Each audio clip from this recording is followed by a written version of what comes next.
எந்த ஒரு நடிகனும் தனியாக ஒன்றுமே பண்ண முடியாது. இயக்குனர் இல்லாமல் ஒன்றும் பண்ண முடியாது. இயக்குனர் தான். இயக்குனர் இல்லாமல், நான் ரொம்ப கர்வத்தோடு சொல்கிறேன், இயக்குனர் இல்லாமல் சினிமாவில் ஒரு நடிகனால் ஒரு அடிக்கூட எடுத்து வச்சுக்க முடியாது. அதான் உண்மை.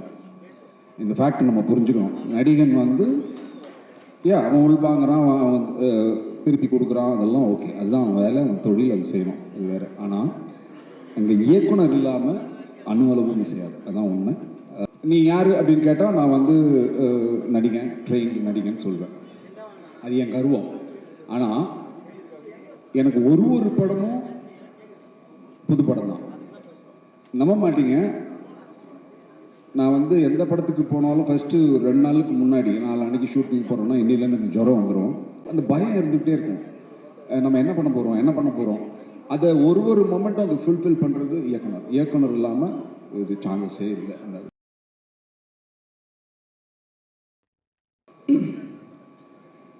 நன்றி.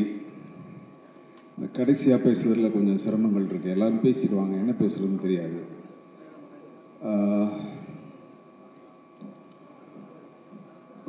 சிம்பிளாக ஒரே வார்த்தையில் சொல்லணும்னா, எல்லா புகழும் என் இயக்குனருக்கு.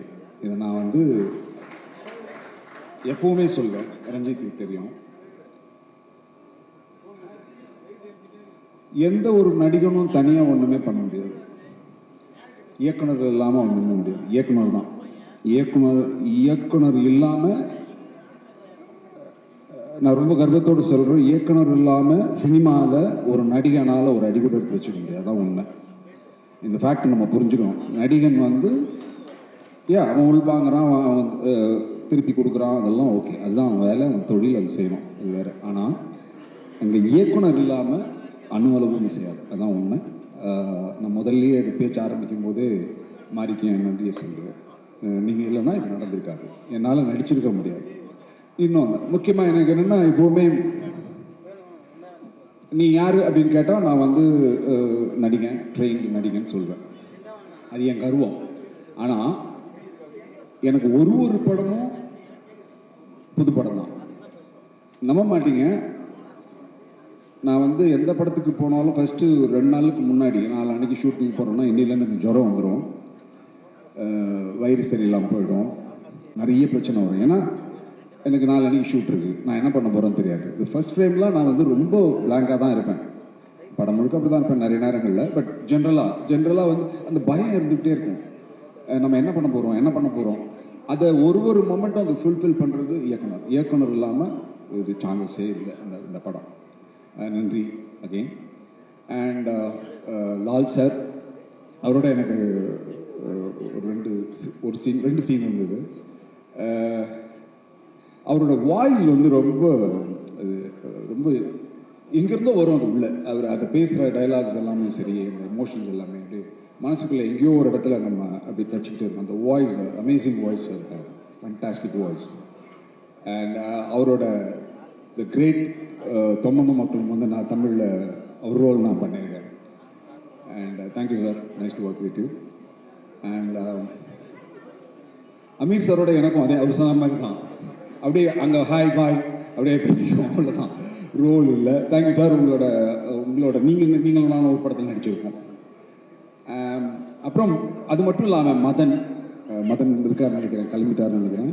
மதன் அவர் கூட நிறைய சீன் எனக்கு இருந்தது. நான் ஆக்சுவலாக அகெயின் மாறிக்கு தான் நன்றி சொல்லணும். ஏன்னா ஃபேண்டாஸ்டிக் ஆக்டர் அவர். எத்தனை நாள் எங்கேயோ ஒரு ஓரத்தில் உட்காந்துருக்காரு. Beautiful actor. அவ்வளோ அழகாக மோஸ்ட் பண்ண எனக்குலாம் சில நேரங்கள் ஐயோ இவ்வளோ பிரமாதமாக பண்ணுறாரு, நம்ம மொக்கையாக பண்ணுற போல இருக்கு, நமக்கு ஏதாவது அதோட கொஞ்சம் பெட்டராக பண்ணுன்ற ஒரு போட்டி மனப்பான்மையே நிறைய நேரங்களில் அவர் வந்து அந்த மொமெண்ட்டில் கொடுத்தாரு. Thank you wonderful. அண்ட் நிறைய லீசி இருக்காங்க, ரேகா, நிறைய பேர். அவங்களோடலாம் எனக்கு சீன்ஸ் இல்லை, பட் ஸ்டில் நன்றி. ரஜிஷா, உண்மையிலே நான் அவங்க அப்பா தான், என்னோட doubt. That's what I feel whenever நம்ம ஸ்பாட்டில் இருந்த டைம்லலாம் அப்படி தான் நான் ஃபீல் பண்ணேன்.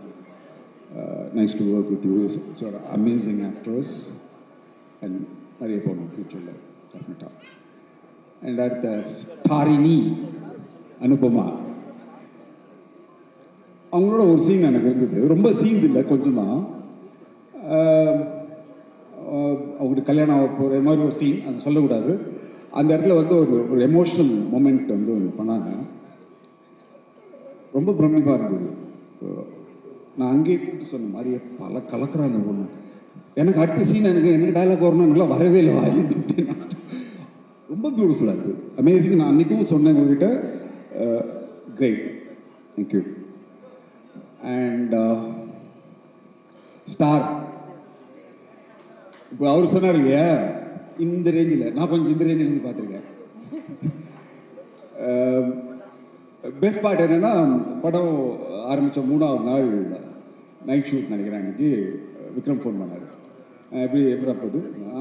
Going good. எப்படி இருக்கான்? என்ன மாதிரி ஒருத்தர் சுற்றுவானாங்க. கிட்டத்தட்ட வாக்கெல்லாம் அப்படியே இருக்கு. இப்படி பேசிகிட்டே இருந்தோம். நான் ஒன்று சொன்னேன், சரி நமக்கெல்லாம் வந்து ப்ரொஃபஷன் ஆக்டிங் தான், ஆக்டிங் தவிர்த்து வேறு ஒன்றும் தெரியாது. அதுவே தெரியுமான்னு தெரியாது, பட் அப்படின்னு வச்சுக்கிறோம். ஆனால் விக்ரமுக்கு அது பிரச்சனை இல்லை. ஏன்னா விக்ரமுக்கு ஆக்டிங்கும் தெரியுது, கையில் இன்னொரு தொழில் வந்தது, கபடி வந்தது, பழிச்சுப்போ போல, ஒன்றும் பிரச்சனை இல்லை. உண்மையிலே நான் வந்து ஃபஸ்ட்டு அந்த ஒரு வில்லேஜில் ஒரு இது நடந்தது, கபடி, மறந்துட்டேன். நான் மாறிக்கிட்ட வந்து கேட்டீங்க, அந்த ஆட்டம் ஆடுறாங்க அவ்வளோ பியூட்டிஃபுல்லா மாறி. உங்ககிட்டயும் நான் சொன்னேன், துருகிட்டையும் சொன்னேன், ஃபேண்டாஸ்டிக், அமேசிங். நீங்கள் ஸ்ட்ரைட்டாகவே நீங்கள் வந்து நேஷனல் கேம் ஆடலாம். இந்த படம் நான் என்ன எழுதி வச்சுங்க, இந்த படம் பார்த்தவொடனே நிச்சயமாக நேஷனல் கேம் வந்து கூட்டு ஆரம்பித்தோம். அவ்வளோ பியூட்டிஃபுல் பாடி லாங்குவேஜ், அந்த அதை புரிஞ்சுக்கிட்டு பண்ணுற விதம், அந்த லுக் எல்லாமே ஃபேண்டாஸ்டிக். And applause again.